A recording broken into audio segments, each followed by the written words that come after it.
TV나 뉴스를 보면 급매물이 쌓인다 그러던가요? 급매물이 쌓인다. 급매물이 나왔다는 말은 가격 떨어졌다는 얘기 아닌가요? 왜 안 삽니까? 어? 그래서 경제는 심리라고 말합니다. 가격이 오를 때는요, 누구나 다 내린다는 생각을 안 합니다. 그러니까 연끌을 하는 거죠. 내린다 그러면 더 내려갈 것을 기대하고 시장에 진입을 안 하는 거죠. 그래서 경제는 심리입니다. 그래서 합리적인 투자자가 되는 게 맞습니다. 대통령 임기는 5년이죠. 강남 사모님 임기는 없죠. 임기가 5년인 자와 임기가 없는 자의 경쟁은 임기가 없는 자가 이기게 되어 있습니다. 그래서 정부는 시장을 이기지 못한다고 얘기합니다. 그런데 시장은 정부와 맞서려고 하지 말아라고 얘기합니다.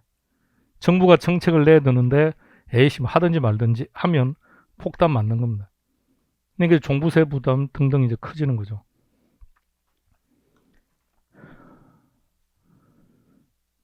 대통령 후보로 나오는 사람들이 전부 다 세금을 깎아주겠답니다. 외환위기 이후에 경기가 안 좋은 건 분명하죠. 그럼 정부의 세수가 들어올 수 있는 부분이 상당 부분 위축되어 있다는 것도 동의하는 거죠. 가계소득이 증가하고 기업소득이 증가해야 정부의 세수도 많아질 거 아닙니까? 코로나는 세계 경제를 힘들게 만들고 있습니다. 그럼 가계소득도 줄었고 기업의 소득도 줄었다는 얘기인데, 그럼 기존의 세율을 가지고 세수를 확보하면 세수는 당연히 줄 거 아닌가요? 그럼 정부가 뭔가를 하고 싶어 했던 모든 정책들이 후퇴할 수밖에 없는 거 아닌가요? 근데 지금 부동산 관련 부동산 투기를 억제하기 위해서 세수를 올려놓은 것이 결론은 정부가 지금 국민들에게 재난 지원금을 줄 수 있는 근거가 되는 겁니다. 세수가 그만큼 많이 들어오니까요. 그 세수를 낮춘다고요? 글쎄요. 막동원 너가 내년에 대통령 될 거야? 너 세율 낮추겠습니까? 그 돈이 들어와야 내가 하고 싶은 뭔가를 할 수 있는데, 그래서 국민들이 사는 그 지역에 뭔가를 만들어줘야 그 국민들은 또다시 지지하지 않을까요? 근데 세율을 낮춘다고요? 국민을 바보로 생각하는 건지? 자, 세율 뭐 낮추겠습니까? 물론 우리 투자 쪽에서는 막 이런 얘기를 할 수 있는데, 일시적인 세율의 감면 정도는 가능하겠죠. 자, 6개월 아니면 1년 동안 이렇게는 할 수 있겠죠. 낮춘다고요? 그런 건 애초부터 생각하지 마시기 바랍니다. 그 옛날 나라가 만들어진 그 순간부터 위정자들은 국민들을 괴롭혀서 세금을 많이 징수해 왔습니다. 그 세금을 낮춰주겠다고요? 새까만 거짓말입니다. 자, 갑니다. 그러니까 그것을 가지고 투자를 할 건지 말 건지를 결정하지 말라는 얘기예요. 그것을 가지고. 단지 일시적인 양도세 인하라든지, 그때 일시적으로 물량이 늘어날 수는 있기는 하겠지만, 그러면 그 시기에 일시로 가격은 또 떨어지겠죠. 그러면 과연 팔려고 할 거냐라는 것도 생각해 봐야죠. 물량이 쏟아지면서 가격의 하락이 수반될 텐데, 그럼 그때 또 처분하려고 할 건지, 오히려 저 생각에는 정려가 더 많을 겁니다. 가진 자들은 정려하고 끝내지 그걸 왜 처분하려고 하겠습니까? 늘 문제는 지금 무리하게 대출받아서 연끌을 한 그 대상들이 지금 심각한 문제인 거지, 가진 자들은 상관없습니다. 그리고 그 가진 자들은 대한민국의 1%밖에 안 됩니다. 근데 갑자기 부동산 시장이 과열되면서부터 10채 정도 가지고 있거나 뭐 한 3채, 5채를 가지고 있는 거는 거의 뭐 다반사가 돼버려가지고 어디 주택을 다 샀다는 얘기입니까? 공시지가 1억 이하짜리요. 너무도 많이 들어오는 게 정부가 이번에 뭐 한다 그러던가요? 조사하면 나서겠다 그러죠. 또 누군가는 절대 놨다는 얘기입니다. 정부가 조사 나간다는 얘기는 뭐 하겠다는 건가? 한 가지밖에 없습니다. 자본주의에서 샀는데 샀다는 것을 어떻게 규제합니까? 하나밖에 없으면 세무조사하겠다는 겁니다. 그 재원 정확하게 노출시키라는 얘기예요. 사고 파는 게 뭐 문제겠습니까? 대한민국에서 자본주의 국가에서. 너 무슨 돈으로 샀느냐는 얘기예요. 그럼 그 1억이라는 그 돈 너 어디서 발생한 거야? 그럼 그 사람이 소득을 따라 올라가는 거죠. 세금 안 냈구나 이때. 그럼 추징하는 거죠. 죽어야죠. 예. 또 하겠다는 얘기입니다. 자, 그렇게 해도 두 개 했을 때 발생하는 수익금이 많으니까 한다는 얘기죠. 그래서 앞으로 우리가 하겠지만 유통가세요. 양도세 같은 것은 투기 억제에 그렇게 별 실익이 없어요. 자, 양도 차익이 생겼습니다. 100만 원이 생겼습니다. 그럼 그 100만 원을 세금을 내는 겁니까? 100만 원보다 더 많이 내는 겁니까? 100만 원보다 적게 내는 겁니까? 적게요? 그럼 투기하면 이익은 가져가네요. 그렇죠. 그러니까 양도소득세 세율을 인상한다는 것은 결론 투기를 통해서 가져갈 수 있는 수익이 상대적으로 적어지기는 하겠지만 수익은 존재하죠. 그럼 투기는 원천적으로 해결 못해요. 그럼 투기를 원천적으로 해결할 수 있는 문제는 보유세입니다. 그래서 보유세를 인하하겠다는 정책은 기본적으로 철학의 문제로 가야 됩니다. 그건 철학이 없는 겁니다. 그러니까 지금은 이제 우리 조세 구조는 잘못됐어요. 지금 현재는. 부동산 투기를 억제시키겠다는 목적을 가지고 자꾸 세율을 올리다 보니까 이것저것 몽땅 다 올려서 이래요. 그러니까 시간이 조금 지나면서 점점 보유세는 강화될 거고요. 유통세는 낮춰야, 양도세는 낮춰야 돼요. 안 맞아요. 재산세나 종부세 같은 건 점점 올려야죠. 올려서 많이 가지고 있으면 부담이 커지는 형태. 그래서 가지고 있지 못하게 만드는 방법. 경제는 뭐라고요? 그게 답이에요. 경제는 심리입니다. 항상 그걸 염두에 두고 보십시오. 네. 올라갈 때는 너도 나도 하우스 푸어라는 말이 나온 지 얼마 되지 않습니다. 몇 년 되지 않는다고요. 박근혜 정부 때 나왔으니까요. 하우스 푸어가 나온 지 몇 년 되지도 않는 상황이 지금 이렇게 돼버렸다고요. 그럼 하우스 푸어가 나왔을 때 정부의 대책이 뭐던가요? 자, 그럼 질문을 다시 앞으로 되돌려서 하우스 푸어는 왜 발생했죠? 집값이 떨어졌기 때문에 근본적인 이유는 맞는데 그거가 이야기하면 안 되죠. 가격이 떨어지더라도 팔 수만 있으면 돼요. 결론은 안 팔렸다는 얘기예요. 가격이 떨어지길래 야이씨 이러다가는 은행에서 빌린 돈도 못 갚겠구나 생각해서 집을 내놓았는데 안 팔리는 거죠. 왜 안 팔리죠? 방금요, 경제는 심리니까 너도 더 떨어질 거라고 생각을 하니까 안 팔리는 거죠. 위험한 상황으로 가고 있는 거죠. 그 정부가 내놓은 대책은 겨우 그거였습니다. 오케이, 당신 주택, 당신 아파트 정부가 사줄게. 대신에 거기서 계속해서 전세로 살아. 이게 전부 다였습니다. 그래서 그 시절 고통스럽지만 그걸 인내하고 계속해서 가지고 있던 사람들은 어떻게 됐을까요? 지금 가격 봐요. 얼마나 뛰었는지. 그 시절에 팔았던 사람들은요. 자, 그래서 경기 사이클 하나만 보고 갑시다. 이게 경기 사이클입니다. 가격이 주가든 부동산이든 무엇이든 급등하는 시점도 있고 조금만 상승하는 시점도 있고 급락하는 시점도 있고 조금만 하락하는 시점도 있지만 추세적으로 놓고 보면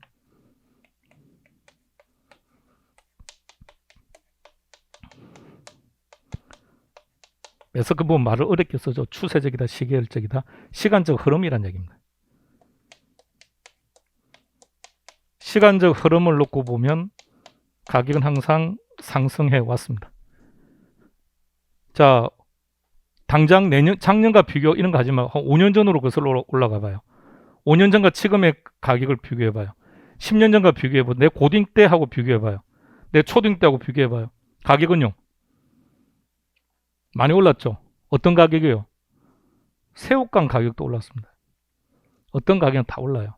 왜 오르죠? 왜 오를까요? 경제가 성장하니까요. 인플레가 발생하니까요. 대한민국 영원히 성장할 것이고 영원히 앞으로 향해서 나아가겠죠. 그럼 대한민국 경제는 늘 언제까지나 그 순간 놓고 보면 힘든 시점도 있기는 있지만 경제는 늘 성장해왔고 우리는 더 성장해 나갈 것이고 그럼 인플레가 발생하는 것은 필연적일 것이고 그럼 실물의 가격은 오를 것이고 그건 필연적인 부분들이죠. 단지 어느 특정한 시점에 곡동스러운 시점이 생기겠죠. 그 시점에 있을 때 무리하게 내놓아서도 안 되는 것이고, 그래서 힘들 때는 누가 문제냐? 무리하게 대출을 받은 경우가 문제입니다. 그럼 이자 부담이 너무 커져 버리니까, 그럼 삶이 좀 더 궁핍해지니까. 근데 그보다 더 큰 문제는 심리적인 문제죠. 더 떨어지면 어떻게 될까? 이런 것들. 그래서 투자는 항상 멘탈이 중요합니다. 실무 강의할 때 딱 첫 번째 멘트를 그렇게 말합니다. 그중에 중개사들을 대상으로 할 때는 그렇게 얘기합니다. 좋은 중개사가 되려고 하지 마시고 좋은 투자자가 되려고 노력하라고 얘기합니다. 여러분 사무실에 좋은 물건이 들어왔어요. 어떻게 하실 겁니까? 열심히 중개해야지. 대부분의 공인중개사는 그런 마인드라고요. 이제 강의 수업을 듣는 분 중에 그런 분이 있었거든요. 본인은 공인중개사를 한 이유가 본인은 평생 투자만 해왔대요. 근데 중개사무실을 가만히 보니까 너무 좋겠대요. 거기 물건이 다 들어오니까. 그럼 내가 중개업을 하면 내가 막 저렇게 돌아다닐 필요 없이 내가 사무실에 있으면 좋은 물건이 들어오면 내가 다 투자하면 되지 않을까? 그래서 했대요. 그래서 야, 참 특이한 케이스도 있구나. 그런데 그 마인드가 맞는 마인드죠. 투기를 하자는 것이 아니라. 그러니까 공인중개사인 나가 투자적 마인드가 잘 형성되어 있다면 우리 사무실에 꼭 실수요자만 오는 건 아니지 않습니까? 투자자들이 오지 않습니까? 그들의 물음에 대한 또는 내가 한 발짝 더 앞서간 컨설팅도 가능하겠죠. 우리 공인중개사는 그저 그런 공인중개사들이 대부분입니다. 그저 그렇다는 얘기는 아파트 시세 얘기해 주는 게 전부 답니다. 아파트 가격 어떻게 될 겁니까? 오른다 내린다 말은 하겠죠. 그 다음에 왜 그렇다고 생각합니까? 라는 물음에 대해서는 아주 궁색한 대답밖에 안 나옵니다. 그러니까 좀 더 여러분들이 투자적 마인드로 바라보세요. 여러분들이 투자적 마인드로 바라본다면 고객의 물음에 대해서 궁색한 답변을 하지는 않을 겁니다. 여러분 스스로 여러분 지식들을 가지고 정확하게 컨설팅하고 투자자를 만났을 때는 투자자적 마인드로서 컨설팅하면 되는 거고 실소유자가 찾아왔을 때는 실소유자적 마인드에서 컨설팅하고 좀 더 유능한 중개사가 되시기 바랍니다. 그러니까 평소에 투자적 마인드에 대해서 사고를 좀 많이 열어놓으세요. 좋은 공인중개사가 아니라 좋은 그냥 여러분 우리 개개인도 투자자 아닌가요?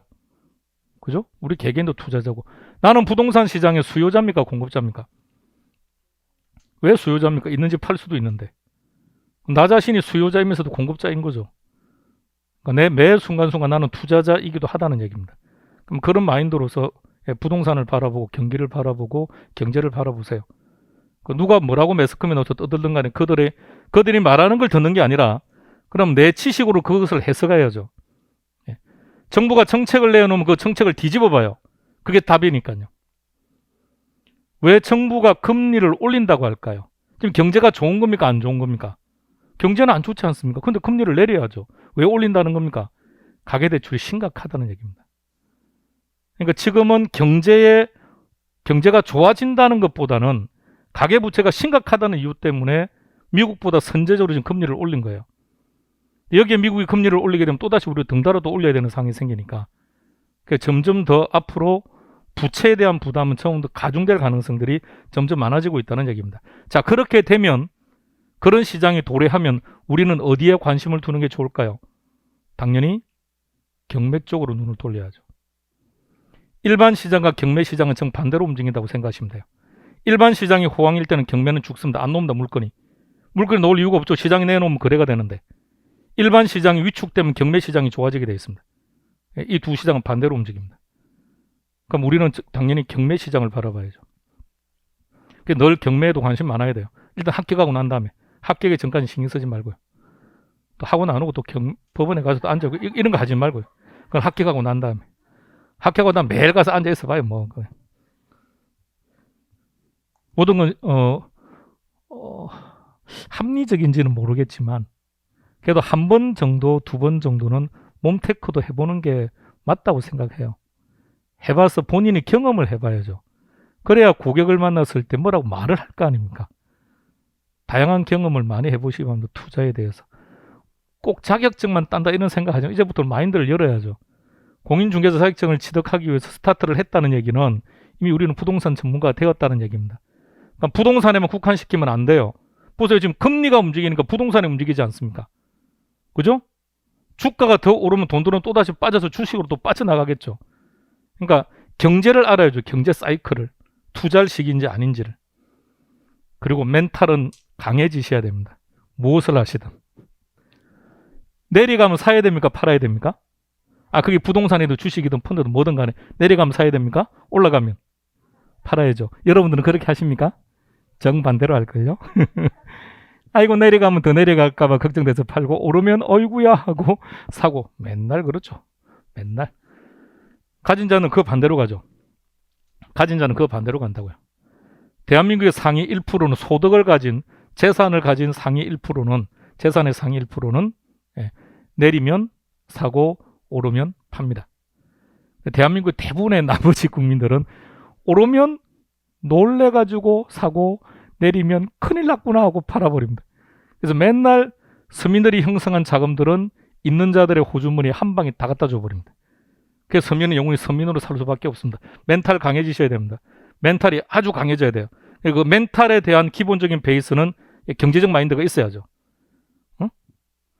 법은 리갈 마인드가 있어야 된다고 한다면 우리는 이코노믹 마인드가 있어야죠. 그래야만 내가 멘탈이 강해질 수 있는 근거가 될 수 있으니까. 언젠가 오를 거야 라고 생각했는데 끝없이 떨어지고 매스컴에서 말합니다. 이제 바닥이 왔다고. 바닥이 왔다. 근데 최근에는 워낙 건축 기술이 좋다 보니까 지하로 잘 들어가죠. 끝없이 지하로 들어가는데 그러니까 그 순간 그 시기를 견딜 수 있으려면 100% 자기 돈으로 들어갔을 때는 상관없어요. 아울러서 저것에 대한 기회비용까지 따져보기도 해야 되니까 어쨌든 경기 사이클은 그래 해왔다는 거. 우리 경제는 꾸준히 성장해왔다는 것은 동의하시는 거죠. 항상 저래 해왔습니다. 한 15년 됐나요?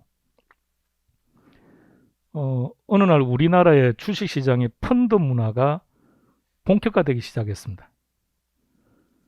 내가 어떤 주식에 투자를 하고 싶은데 지식도 잘 없고 그리고 사고 팔고 하는 어떤 그런 타이밍도 잘 못 잡겠고 그런데 펀드를 조성하는 거죠. 그럼 그 사람 펀드를 운영하는 자들이 전문가니까 오케이 그 펀드에 투자를 하는 거예요. 그런데 15년 전에 그 펀드가 반토막이 되었죠. 처음에 쭉 떨어지길래 이거 그냥 처분해 버리려고 증권회사를 찾아갔는데 펀드 매니저들이 이거 아니라고 좀 참아라고 더 떨어지고 50%까지 떨어지니까 시장이 난리가 났죠. 대부분의 사람들은 50% 손해를 보고 다 팔아치웠죠. 그 고통스러운 시기를 1년간만 기다렸더라면 주가는 미친 듯이 올랐는데 시장은 항상 사이클은 이러합니다. 근데 저 사이클과 안 맞는 게 딱 하나 있습니다. 시험 점수입니다. 해야 점수가 오르지 오르고 내리고 이런 거 없어요. 자, 오늘 마지막 탄력성입니다. 재밌나요? 개인적인 생각은 그래요. 왜 공인중개사들한테 쓸데없는 거 저런 거 해야 되는지. 공인중개사는 이게 훨 낫지 않습니까? 공인중개사가 컨설팅 할 수 있는 능력을 가지고 시장에 나가서 고객들과 컨설팅을 해야 되는데 컨설팅 하는 건 전부 다 차단시켜 놓고 민법에서는 판례가 중요하다 그러죠. 공인중개사 판례가 얼마나 많겠습니까? 공인중개사 관련 판례는 단 한 문제도 안 나옵니다. 그러니까 출제하는 자들이 정말 도덕적 해입니다. 공부해야죠. 그러니까 그들이 알고 있는 판례를 출제하는 거예요. 그들이 알고 있는 판례. 공인중개사와 관련된 판례들을 그들이 공부해서 출제를 해야죠. 우리가 이혼 판례를 왜 공부합니까? 이혼도 안 할 텐데. 막둥이가 왜 이혼 판례를 공부해야 됩니까? 결혼도 아직 안 했는데. 자, 그러니까 우리가 쓰잘데없는 판례들 하지 말고 말입니다. 중개사고와 관련된 판례들이 얼마나 많은데요. 그들을 하는 게 진짜 맞는데. 그러니까 맨날 우리는 서로 만나서 죽음 강의만 해야 되고. 자, 이게 재밌어요. 저게 재밌어요. 저게 재밌어요? 시험 점수가 걱정되는데 큰일 났네. 그럼 여러분들은 방금 저기의 반응을 크게 보인 거예요. 그럼 여러분들은 현실 경제에 탄력적인 반응을 보인 거예요. 탄력이란 자극에 대한 반응이라고 말합니다. 뭘 해야 될 게 많아요. 자, 보세요. 저게 탄력성이에요. 교과서는 48페이지 그냥 펼쳐만 놓으면 돼요. 자, 갑시다. 자, 읽어볼까요? 시작. 자극에 대한 반응입니다. 정확하게 말하면 자극에 대한 반응의 크기. 이걸 탄력성이라고 합니다.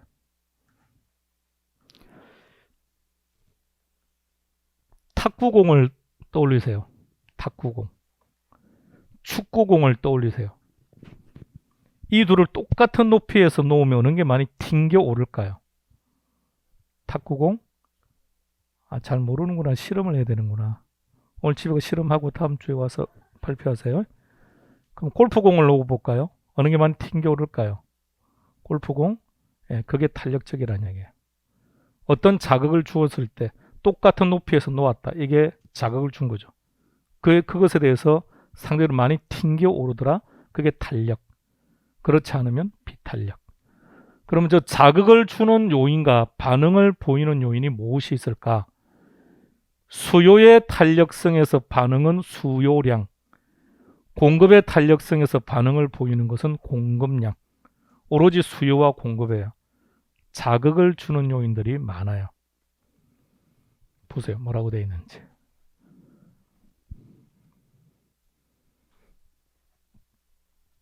전형적인 경제학적인 정의입니다. 독립변수, 영향을 주는 것. 종속변수, 영향을 받는 요인. 우리가 지금 하는 거는 수요 공급이니까 종속변수는 수요이거나 공급이겠죠. 3번 읽어볼까요? 시작.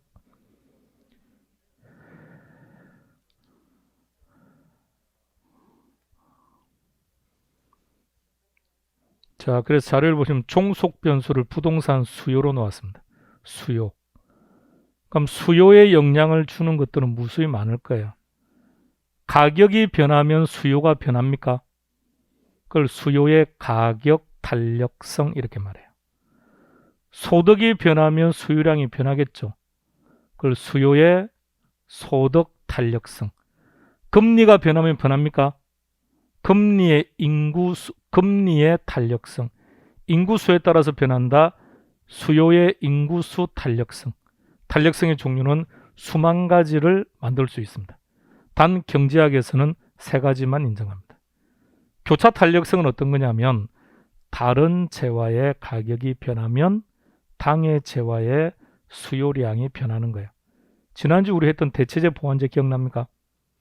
대체재 보완제가 교차 탄력성에서 나오는 거예요. 그 탄력성의 종류는 몇 가지? 3가지. 제목 시작. 이는 수요에 있어서.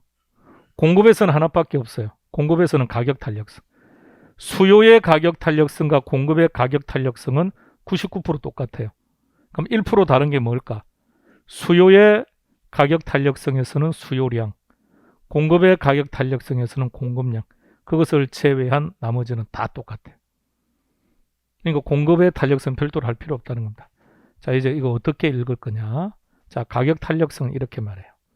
분모부터 읽습니다. 가격의, 우리 P라고 쓰기로 했으니까, 가격의 변화율에 대한 수요량의 변화율. 시작. 그게 기출지문이었습니다. 소득 탄력성, 소득의 변화율에 대한 수요량의 변화율. 시작.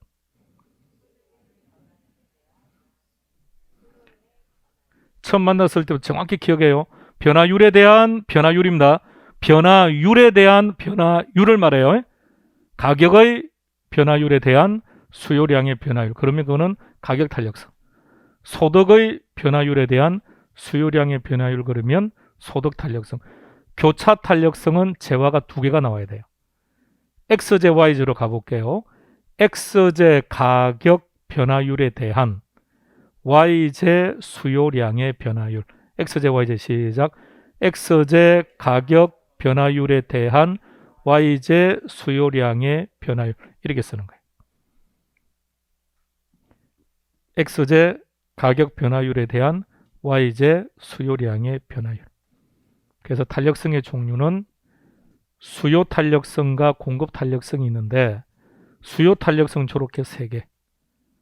그럼 수요 탄력성의 종류가 3개인데 무엇을 근거로 해서 저렇게 3가지로 구분했느냐? 무엇에 대해서 수요량이 변하나? 가격에 대해서 변한다. 그러면 가격 탄력성. 소득에 대해서 반응한다. 소득 탄력성. 다른 재와 가격에 대해서 반응하면 교차 탄력성. 소득 탄력성과 교차 탄력성은 다음에요. 한 3월 달쯤 할 생각입니다. 시험은 가격 탄력성이 절대적입니다. 보세요. 뭐라고 되어 있는지.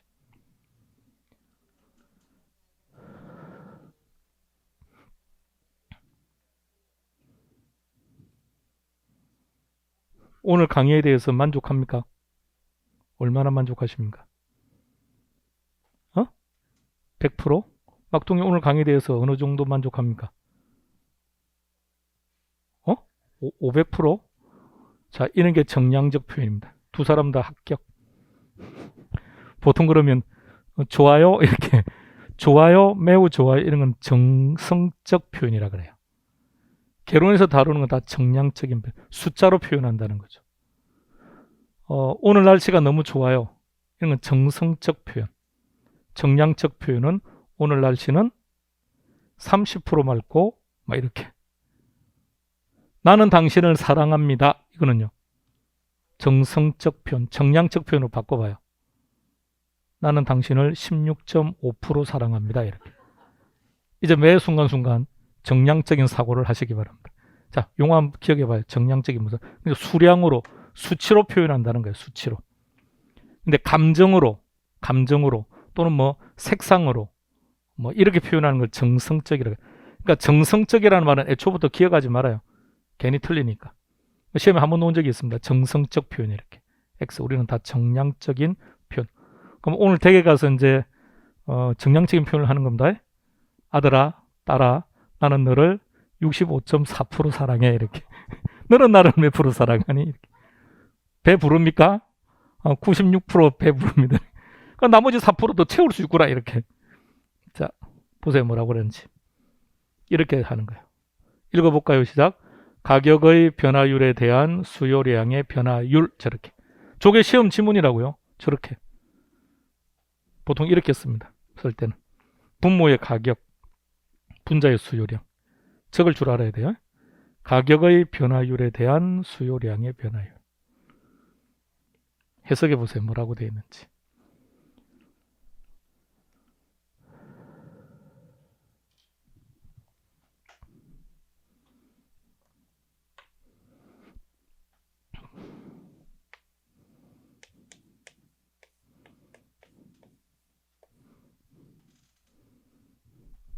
블랭크는 뭐가 들어갑니까?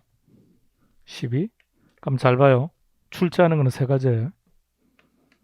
얘 물어볼 수 있죠.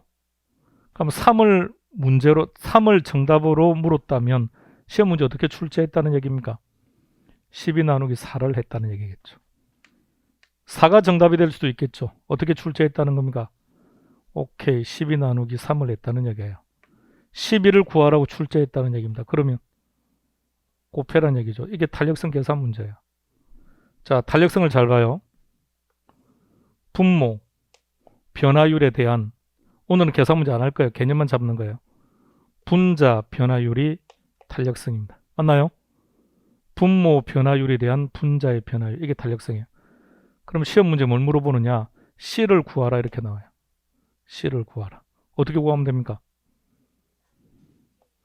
B 나누기 A. A를 구하라고 나와요. 응? 자, 내려갈 때 이렇게 내려와야죠. 요렇게. B 나누기 C. B를 구하라고 나와요. 그러면 A 곱하기 C. 여러분들이 책에다가 요거 쓰면 쪽팔릴까봐 다음에 다 써서 드릴 거니까 괜찮아요. 또 애들한테 이런 거 보여주지 말아요. 애들이 말합니다. 학원 가라고 했더니 학원 가서 이런 거 배우고 있냐고 물어봐 요게요. 자, 그게 시험 문제라고요. 첫 번째 C 구하라고 나와요. B를 구하라고 할 때 올라갈 때는 곱해서 올라가면 되죠. 내려갈 때는 나누어서 내려가면 되는 거죠. 그것밖에 없어요. 그게 계산 문제예요. 그것밖에 출제를 못하는데도 불구하고 매번 틀려버립니다. 허블러의 간단한 걸. 개념을 잘 잡아봐요. 그러니까 저걸 기억해야죠. 기본적으로. 자, 그래서 지금 주어진 조건에서는 가격 탄력성을 얼마로 봤다고요? 2. 자, 이게 2라고요. 2. 내 가격이 1% 변했다고. 얘가 1% 변했대요. 그럼 수요량이 얼마나 변하느냐? 이렇게 시험 문제라고요. 올라갈 때는 어떻게 하면 됩니까? 곱하면 되죠. 2%.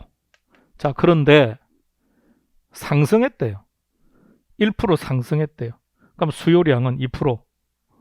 왜 감소합니까? 그렇죠. 반비례. 그래서 써먹자는 얘기예요. 수요 땡땡 놓으면 가격, 수요량, 반비례, 우하양, 반비례. 이럴 때 써먹는다는 얘기입니다. 요 2%는 90% 찾아냅니다. 그 90%에서 딱 45%씩 감소, 증가를 답합니다. 대부분 다 틀립니다. 증가 감소 때문에. 그러니까 수요 땡땡이 놓으면 반비례 관계라는 것. 개념만 다시 한번 잘 보세요. 수업 시간에는 어떤 경우도 눈 감으면 안 돼요.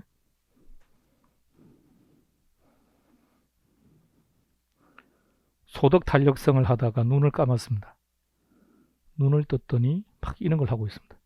엉망진창이 됩니다. 그러니까 감을 끄면 계속 감고 있어야 되는데 감았다가 떴다 감았다가 엉망진창이 됩니다. 그것을 선택적 오류라고 말합니다. 선택적 오차예요. 심각한 문제입니다. 수험생들의 상당수는 선택적 오차에 빠집니다. 안 해야 돼요. 할 거면 확실히 다 해버리고 안 할 거면 아예 안 받아들여야 됩니다. 찔끔찔끔 받았다가 또 나중엔 자기 스스로 소설을 써죠. 소설을 써 딱 이렇게 넘어갑니다. 잘 합니다. 소설은 대따로 잘해요. 자, 가격 탄력성이 크긴데 이제 이게 시험 문제입니다. 오늘 마지막으로 이거 하고 시험 집에 갈 겁니다. 32회 때도 나왔고 33회 때도 반드시 나올 것이고. 자, 가격 탄력성입니다. 어떻게 정의한다고요? 가격 변화율에 대한 수요량의 변화. 3번씩 읽습니다. 시작. 다 보입니다. 입술 변화 움직이는 거. 혼자 10번 해요. 다시. 해라는데 빨리빨리 다른 소리 하지 말고. 요. 빨리 봐요. 정확하게 안 하죠. 가격 변화율에 대한 수요량의 변화율. 이게 별거 아닌 것 같은데 이 정의 가지고 모든 문제를 다 풀어야 돼요. 이론이든 계산이든 정확하게. 자, 갑니다. 그러면 가격의 변화율에 대한 수요량의 변화 이래 됩니다. 그러니까 아직은 눈으로만 그냥 보는 걸로 합시다. 자꾸 저렇게 써봐야 돼요. 가격의 변화율에 대한 수요량의 변화율인데 크기가 총 5개예요. 5개. 5개. 자, 첫 번째. 양이 엄청 변하는데 가격은 아예 안 변할 수가 있습니다. 가격은 변하지 않음에도 또는 가격은 아주 미세하게 변하는데 양이 엄청나게 변해요. 그걸 완전 탄력적이라고 말합니다. 결혼하시기 전에 어떤 분이 더 많이 사랑했습니까? 당연히 남편이 아내분을 더 많이 사랑했다고 생각하십니까? 남편은 반대를 얘기할 것 같은데. 자, 스토커는 뭐죠? 스토커. 내가 스토커가 아니고 상대가 스토커라고요. 그건 어떤 거죠? 나는 그를 전혀 관심이 없는데 그는 나를 미친 듯이 사랑하죠. 그런 게 있는 거예요. 완전 탄력적이에요. 자, 그런데 탄력성 개념으로 다시 돌아와요. 분모가 가격이고 분자가 양이죠. 가격보다 양이 더 많이 변할 수 있습니까? 방금 앞서 우리가 이걸 2라고 했을 때 이걸 2라고 했을 때 가격이 1% 상승하면 수요량은 2% 감소한다고 그랬죠. 가격이 많이 변했습니까? 양이 많이 변했습니까? 양이 많이 변했죠. 그걸 탄력적이라고 말해요. 탄력적입니다라는 말은 무슨 뜻이라고요? 양이 많이 변했습니다. 이런 뜻이라고요. 탄력성의 기준은 1입니다. 1. 그래서 지금 1보다 크다라는 말을 쓴 거예요. 그러면 가격의 변화율과 수요량의 변화율이 똑같을 때를 뭐라고 부를까? 단위 탄력적이라고 불러요. 뭐라고 표현한다? 무슨 뜻이죠? 그냥 똑같이 가지 말고 풀어서 가격의 변화율과 수요량의 변화율이 같다. 자, 그러면 반대로 숫자를 한번 바꿔볼게요. 우리가 이걸 2로도 썼는데 이걸 0.5라고 한번 해봅시다. 0.5. 그러면 가격이 2% 상승하면 양은 어떻게 됩니까? 1% 감소입니까? 1보다 작죠? 1보다 작으니까 가격이 많이 변합니까? 양이 많이 변합니까? 가격이 많이 변하죠. 그걸 비탄력적이라고 말해요.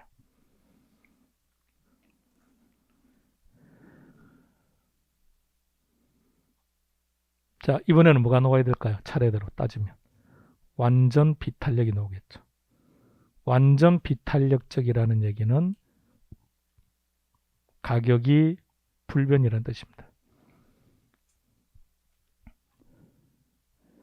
탄력성의 종류는, 자, 개념 다시요. 자, 하나 설정합니다. 자, 탄력성의 종류는 두 가지. 수요의 탄력성이 있고 공급의 탄력성이 있고, 수요의 탄력성은 세 가지. 가격 탄력성, 소득 탄력성, 교차 탄력성. 공급의 탄력성은 가격 탄력성 하나. 근데 공급의 가격 탄력성은 시험 문제는 나와요. 학습할 필요가 없어요. 왜? 수요의 가격 탄력성 99% 똑같다고 했으니. 다른 것은 수요량, 공급량만 다르고. 그럼 우리는 수요의 탄력성 세 가지를 정리하는데 그중에 시험 문제는 가격 탄력성이 99%, 나머지 소득과 교차는 나머지 1%밖에 안 돼요. 자, 가격 탄력성이 제일 많이 출제되는 게 지금 칠판에 보이는 것. 가격 탄력성의 크기는 다시 5개. 위에서부터 차례대로 시작. 완전 탄력적, 탄력적, 단위 탄력적, 비탄력적, 완전 비탄력, 이렇게 5개. 논리적인 설명은 끝. 논리적인 설명은 지금 도출하는 과정이 다 끝났으니까 끝. 자, 이제 시험용으로 들어가는데 그 전에 완전 탄력과 완전 비탄력 형태는 그래프 형태도 하나 기억하셔야 돼요. 그 그래프와 같이 연결해서 가겠습니다. 가격과 양의 관계니까 둘 중에 하나는 수평이고요. 하나는 수직으로 만들어집니다. 그림을 잘 봐요. 자, 수직일 때를 뭐라고 하느냐? 완전 비탄력적이라고 합니다. 왜 완전 비탄력이라고 하는, 눈 떼지 말아요. 자, 그래서 오프 강의를 싫어한다고요. 이제 온라인 강의만 할 거라고요. 온라인 강의는 카메라만 보고 그냥 하면 되니까. 자, 갑니다. 수직일 때를 뭐라고 한다고요? 완전 비탄력입니다. 이래도 모르면 더 이상 대화할 수가 없습니다. 자, 위에 거는 완전 탄력적입니다. 왜 완전 탄력적일까요? 딱 보이죠? 오케이, 센스. 완전 탄력적. 그래도 모르겠다 그런 방법 노. 자, 이게 중요한 게 나와요. 시험 문제. 완전 비탄력이니까 수직이죠. 자, 종축은 가격이죠. Y축은 가격이죠. X축은 양이죠. 그럼 어디가 불변해요? 양이 불변해. 이게 시험 문제예요. 완전 비탄력이면 가격이 불변해요. 양이 불변이고. 그게 시험 문제. 자, 갑니다. 완전 탄력적이다. 무슨 뜻이라고요? 완전 탄력, 빨리 그래프 떠올려, 그래프. 오케이, 가격이 불변. 저게 시험 문제예요. 저게 시험 문제. 자, 완전 탄력적이다. 완전 탄력, 이게 무슨 뜻이라고요? 그래, 가격 불변 이것밖에 시험에 안 나와요. 그러니까 다른 거는 일절 떠올리지 말아요, 머릿속에서. 탄력적이라는 말은 무슨 뜻이죠? 양이 많이 변해요. 단위 탄력은 신경 쓸 거 없어요. 그거는 다음에 필요한 부분 훗날에 시험 가도 관계없고. 완전 비탄력은 무슨 뜻입니까? 적게 변한다고 해도 되고, 요걸 잘 보고요. 저 상태가 지금 완전, 저 상태가 비탄력이니까. 어느 쪽이 많이 변한다? 가격. 비탄력적이죠. 그죠? 뭐가 많이 변한다고요? 가격이, 프라이스라고 그랬죠. 읽어봐요. 이거 읽어봐요. 느낌이, 야, 진짜 이런 거 진짜 하기 싫어요. 이런 거 하지 맙시다. 그냥 한번 해본 거예요. 자, 기억해요. 나중에 또 BP 이렇게 이런 거 하지만 그냥 뉘앙스가 비슷하니까. 또 BP 외워봐요. 시험 외워봐. BP 했다가 어디가 BP인지 몰라요. 그냥 한번 해본 거예요. 그 다음에 완전 비탄력 그림 떠올리세요. 수직 어느 쪽이 불변? 오케이. 이게 시험 문제. 이걸 기억해야 돼요. 양의 불변이라고. 논리적인 설명은 도출하는 과정에 다 설명한 거예요. 근데 그 논리적인 과정요, 그딴 거 필요 없습니다. 답 찾는데 아무런 도움 되지 않아요. 이렇게 해야 답이 찾아요. 자, 저걸 기억하셔야 됩니다. 자, 탄력성이라는 개념을 다시 또 올려봐요. 탄력성은 뭐라고 했다고요? 자극에 대한 반응인데, 가격 탄력성은 뭐라고 정의했죠? 가격의 변화율에 대한 수요량의 변화율이다. 근데 이게 1입니다. 1입니다. 단위 탄력적입니다. 단위 탄력적이라는 말은 가격이 변한 것만큼 수요량이 변했습니다. 이런 뜻이라는 얘기죠. 그럼 1보다 크다. 1보다 크다. 분모가 큰 겁니까? 분자가 큰 겁니까? 예? 죄송합니다. 분모 분자라 해서 분모 분자라고 표현해서 죄송합니다. 아래가 큽니까? 위에가 큽니까? 위에가 큽니다. 자, 그러니까 위에가 커요. 그러니까 탄력적일 때는 위에가 많이 변한다고요. 1보다 작습니다. 아래가 크겠죠. 그러니까 아래가. 그러니까 결론은 이건 전부 다 각각의 정의를 가지고 가져오는 거예요.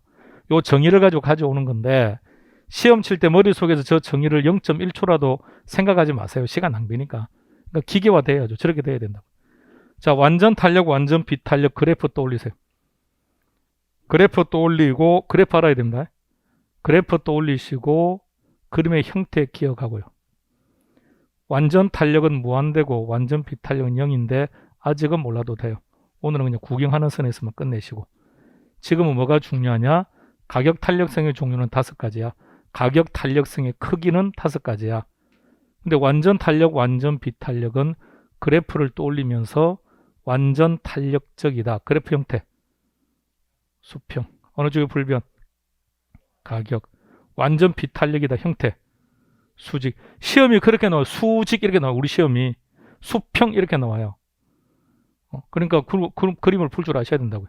그럼 수직이 어느 쪽이 불변? 양이 불변. 탄력적이다. 양이 많이 변했다. 비탄력적이다. 가격이 많이 변했다. 오케이.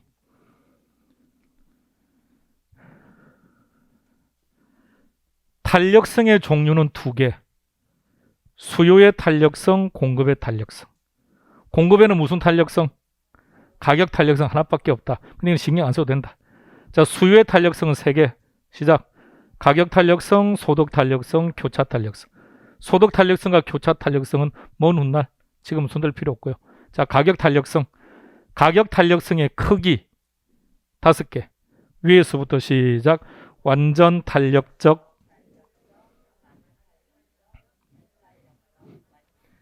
컨닝하기 없기. 자, 다시 5개 시작. 완전 탄력적, 단위 탄력적. 자, 방금 읽은 순서가 무슨 순서일까요? 큰 순서. 큰 순서. 그럼 탄력성의 크기라는 것은 어떻게 가지고 판단하지? 분모가 변했을 때 분자가 많이 변하면 큰 거죠. 그럼 그거는 탄력. 분모에 대해서 분자가 조금만 변하면 비탄력. 비탄력? 그런데 많이 변했다, 조금만 변했다는 어떻게 판단할 거냐? 분모의 변화율과 분자의 변화율을 비교하는 거예요. 그럼 다시 말하면 분모가 많이 변했다는 얘기는 분자는 조금만 변했다는 얘기고, 그죠? 분자가 많이 변했다는 말은 분모가 조금만 변했다는 뜻이에요. 그러면 다시 한번 더 마무리합니다. 가격 탄력성의 크기 5가지. 시작. 완전 탄력적,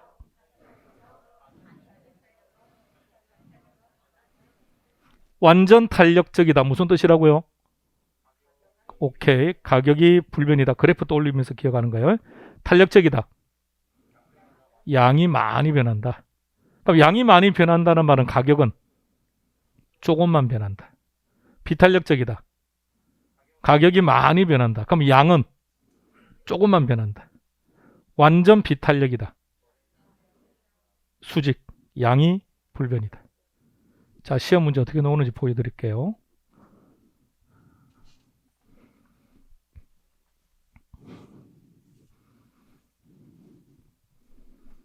그냥 그림 보세요. 수평이죠. 수평이 되니까 가격이 불변이 됩니다. 수직이죠. 양이 불변이 됩니다. 그림이 약간씩 깨어져서 그래요. 무슨 뜻입니까? 완전 탄력적이다.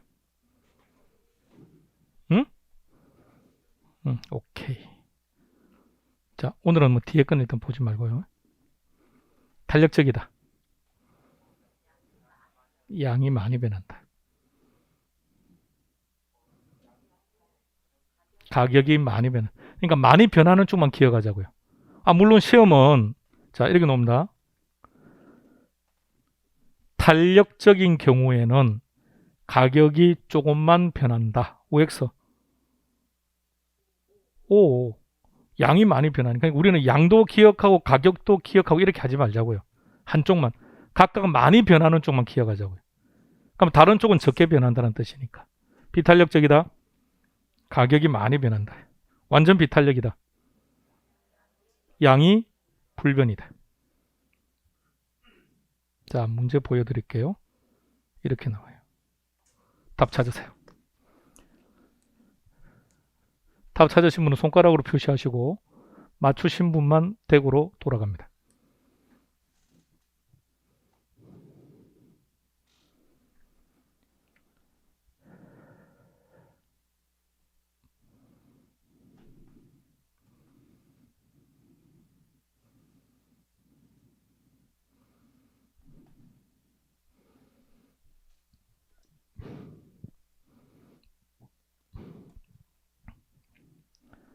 답은 1번. 저 이쪽은 1번이 나왔습니다. 그 뒷마을은요? 그쪽도 1번. 저 제일 뒤에 다른 마을은요? 몇 번? 자, 동그라미 1번 키는 완전 탄력자. 빨리 그래프 떠올려요. 완전 탄력자 그래프. 수평? 어느 쪽이 불변? 가격이 불변. 가격이 불변이라고 되어 있는지 찾아봐봐요. 아니네요. 틀렸습니다. 가격이 고정이죠. 이는 없다고 전제하고요. 자, 2번으로 갑시다. 부호가 나오네요. 공급의 가격 탄력성이죠. 공급의 가격 탄력성과 수요의 가격 탄력성 똑같아요. 수요량, 공급량만 다르고. 그러니까 일절 신경 쓸 필요 없어요. 자, 공급의 가격 탄력성이 완전 비탄력이다. 완전 비탄력이면 그래프 형태는 수직.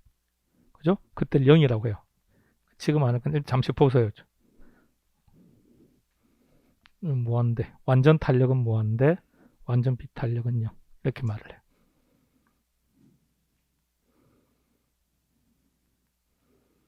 그럼 2번은 맞는 거죠? 자, 3번 갑시다. 3번은 비탄력적이라는 용어 정의네요. 비탄력이 무슨 뜻이라고 했습니까? 비탄력적이다. 가격이 많이 변한다. 그러면 생각합니다. 이거 지문 봐요. 가격의 변화율보다 양의 변화율이 작다. 그러니까 가격이 많이 변했다는 말이겠죠. 자, 4번으로 갑니다. 수직이래요. 수직, 완전 비탄력, 부호는 0. 그러면 2번하고 4번은 똑같은 말이죠. 그죠? 2번과 4번은 똑같아요. 5번 가보세요. 탄력적이다. 어느 쪽이 많이 변한다? 양이. 공급이니까 그냥 공급량이라고 나와 있는 거야. 이것만 다르다 그랬죠. 신경 쓰지 마시고요. 가격의 변화율보다 양의 변화율이 더 크다. 정확합니다. 이렇게 시험 문제가 나와요.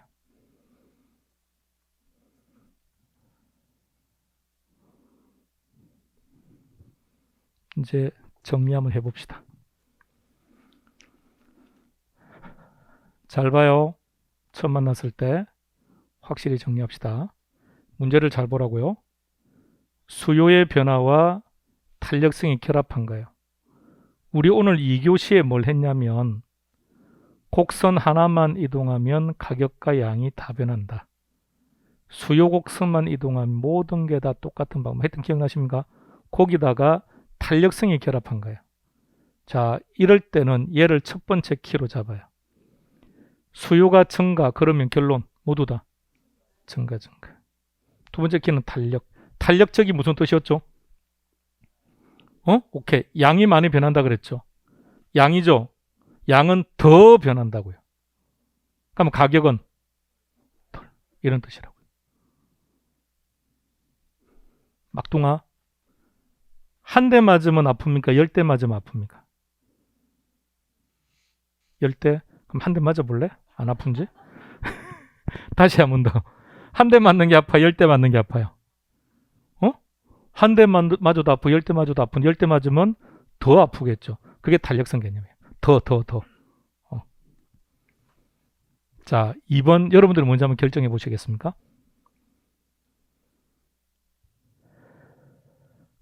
순서를 꼭 지켜주세요. 얘를 첫 번째 키로 잡아야 돼요. 그럼 공급이 감소했으니까 양은 감소, 가격은 상승. 이게 두 번째 키예요. 비탄력이 무슨 뜻이었습니까?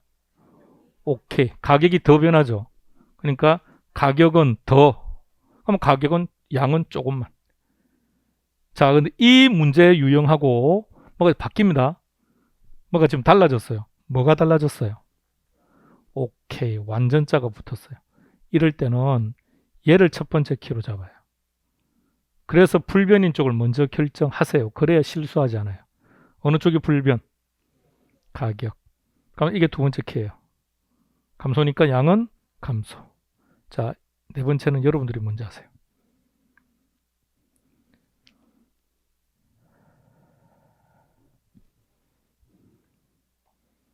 자, 왜 순서를 좀 지켜달라고 하느냐면 그냥 쭉 읽었다가 공급이 증가했구나. 그러면 양은 증가하는 순간 다 틀려버린다고요.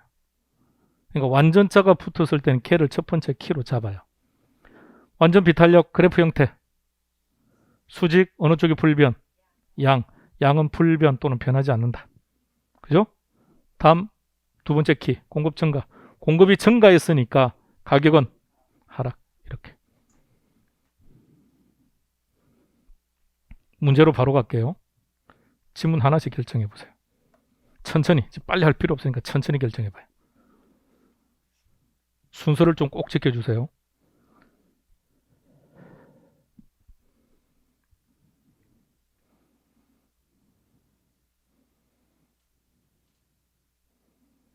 첫 번째 키.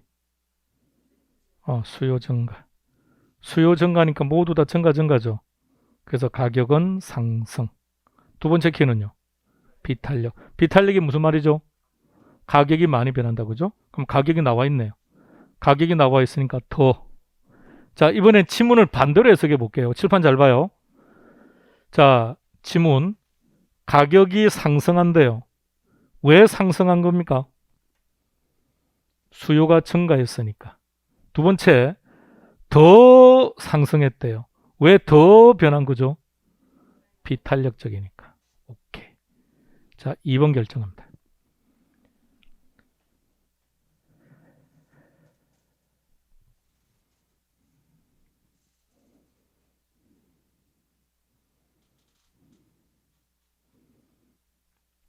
OX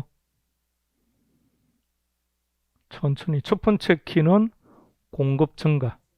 그러니까 공급 증가 앞에 지금 여러분들이 익숙하지 않아서 그래요. 공급 증가 앞에 있는 말은 공급 증가를 꾸며주는 거예요. 신경 쓸 거 없어요. 안 봐도 돼요. 보지 마세요. 그게 더 좋아요. 공급이 증가했죠. 그럼 첫 번째 키죠. 공급이 증가하면 양은 증가. 근데 양은 어차피 없네요. 그럼 가격은 하락. 맞아요. 두 번째 키는요. 가격 탄력성이 작다. 작다는 게 무슨 말입니까? 비탄력적이다. 비탄력이 무슨 뜻입니까? 가격이 많이 변한다. 요 가격 나와 있죠. 가격의 폭이 커진다. 이렇게. 자, 반대로 다시 질문 드려볼게요. 자, 지금 현재 이 경우 부동산 가격이 하락했대요. 왜 가격이 하락한 겁니까? 공급이 증가했으니까. 자, 두 번째, 하락의 폭이 커진대요. 왜 커지는 거죠? 그렇죠. 가격이 비탄력적이니까. 수요가 비탄력적이니까. 자, 한 번 더 합시다.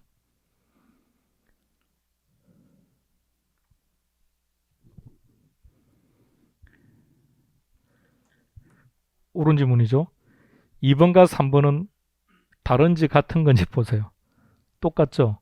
약간 스스로 몇 개만 바꿔놓은 거예요. 이런 식 형태로 출제합니다. 자, 마무리할게요. 다시 한 번 더. 이게 첫 번째 스타일. 순서 꼭 지켜서 답 찾아야 됩니다.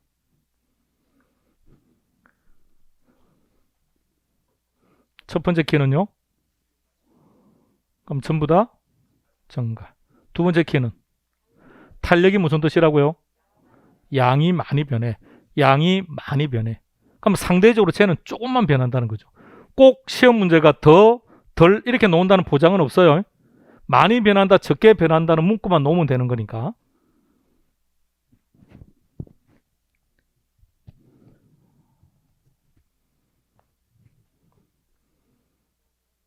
그러니까 실수해서 함정에 안 빠지는 방법은 저 순서요. 꼭 지켜주세요. 공급이 감소했다. 그러면 양은 감소한다. 가격은 상승한다. 그런데 탄력성이 비탄력이 무슨 뜻이었습니까? 가격이. 그럼 가격은 많이 변하고 양은 조금만 변한다. 이렇게. 그런데 이번에는 뭐가 달라진 거예요.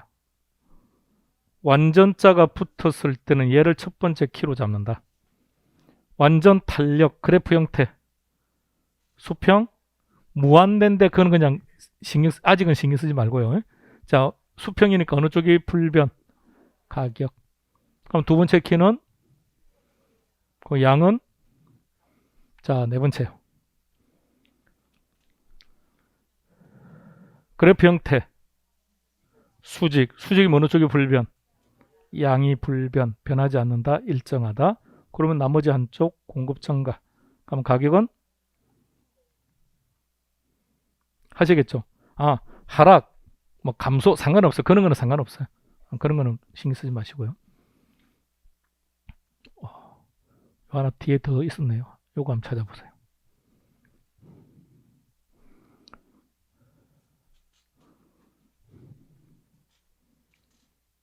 첫 번째 키는 완전 탄력적. 그래프 형태가 수평, 어느 쪽? 가격.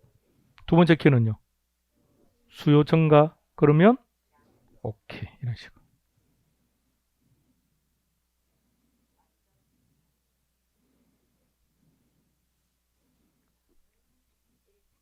틀렸습니까? 예. 완전 비탄력이 첫 번째 키니까 양은 일정. 수요 증가죠? 그럼 가격은 상승 이렇게. 하겠습니까?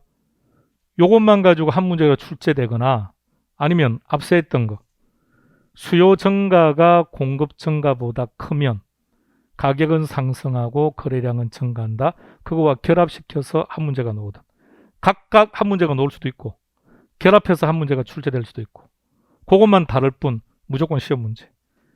내년에도 여러분들은 이 문제 만나야 됩니다. 지금 바로 시험 보러 가봐요. 내년에. 그럼 한 문제는 맞췄습니다. 균형점의 이동. 오늘 그렇구나. 자, 이거 하나 더 있습니다.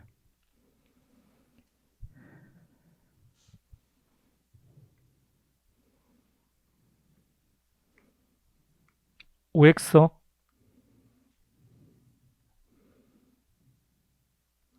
빨리 결정해요.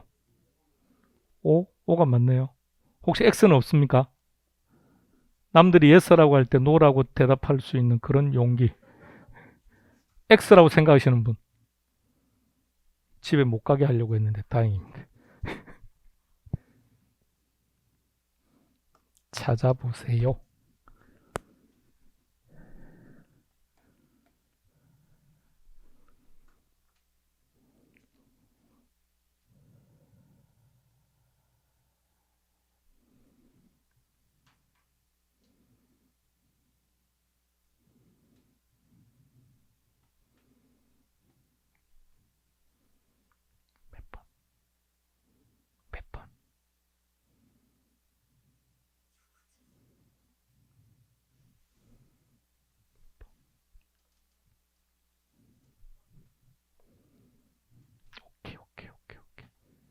좋았어요. 답은 2번.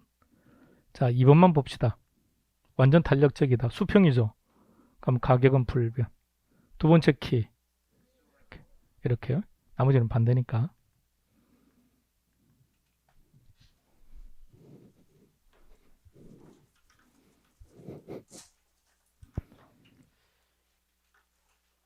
출제하는 출제자 입장에서 생각해 보세요. 항상 출제자에게 출제 의뢰가 들어가면 기출문제 일정한 분량을 먼저 줘요. 봐라 이렇게 주고 그럼 그들도 그런 거 분석해서 문제를 출제하는데 출제자는 기존에 나왔던 수준보다 유지시키는 것은 아무런 문제될 게 없죠. 그죠? 그러면 기존에 나왔던 난이도보다 낮추거나 유지를 했다면 우리 시험은 85년 당시 기출문제 수준에서 못 벗어났겠죠. 근데 점점 수준이 높아지고 있다는 얘기는 기출문제 범위에서 한 단계, 두 단계 문제는 계속해서 업그레이드 되고 있다는 것은 동의하시겠죠. 수요 공급은 지나칠 정도로 난이도가 높습니다. 이 정도 난이도는 우리나라에서 경제학이 들어가는 시험 중에 가장 난이도가 높은 게 공인회계사입니다. 근데 수요 공급, 물론 이제 공인회계사나 세무사가 공부하는 수요 공급 파트와 우리가 하는 수요 공급 파트는 똑같아요. 거의 한 80%까지 하니까요. 근데 그 동일한 범주 내에서 출제되는 난이도는 지나칠 정도로 높아버렸습니다. 이제 이 난이도가 밑으로 내려갈 가능성은 전혀 없어요. 7급 공무원과 비교하면 현저하게 높아요. 7급 공무원도 이런 거 출제 안 합니다. 기본적인 출제하는데 지나칠 정도로 어려워요. 근데 어쩔 수 없습니다. 그들이 출제하는 걸 어떻게 하겠습니까? 우리는 답 찾는 연습하고 답 찾아야죠. 어떻게 답 찾는지 아시겠죠? 철저하게 답을 찾는 학습을 한다는 생각을 늘 염두에 두세요. 공부하지 말라고 했습니다. 공부할 생각은 애초부터 접고 답 찾는 연습하세요. 그래야 단기간에 극복합니다. 그리고 시간은 최소화시키고 답 찾는 연습만 딱 하고 반복하고 시간 줄여서 그 시간에 다른 거 공부해요. 근데 지금은 민법을 조금 더 많이 보세요. 민법적인 마인드가 조금 형성되면 다른 과목들에도 조금 2차 과목에도 도움이 좀 되고 하니까 지금은 민법을 조금 더 민희열 선생하고 좀 민쌤도 가급적 이렇게 포커스 위주로 갈 거예요. 포커스 위주로 갈 건데 어제 민쌤이 전화가 왔더라고요. 요새 강의하면서 기출문제 하느냐고 묻더라고요. 그래서 당연히 해야지. 당연히 하고 있다고 말을 했습니다. 그랬더니 민법은 아직 안 한대요. 민법은 지금 이제 베이스 좀 깔기 위해서 이론적인 베이스를 조금 깔고 1월 달부터 조금 더 나가기 위해서 지금 문제 안 하고 있다 그러더라고요. 그래서 뭐 하든지 안 하든지 지 알아서 문제고 또 그렇게 맞춰서 하는 과목은 하시고 안 하는 과목은 또 안 하는 거고. 자, 그러나 늘 기억하세요. 어떤 과목을 학습하든 상관없습니다. 듣고 나면 꼭 뭘로 바꾸라고요? 문제로 전환 가능해야 돼요. 근데 여러분들이 문제로 전환할 수 있는 실력은 아직 아니지 않습니까? 이제 공부 시작한 걸요. 그러니까 꼭 물어봐요. 그래서 그 시험 문제는 거기서 어떻게 출제되느냐고. 물어봤습니까? 물어보세요. 이번 다른 과목 수업 들을 때. 그럼 다른 쌤도 뭐라 할까요?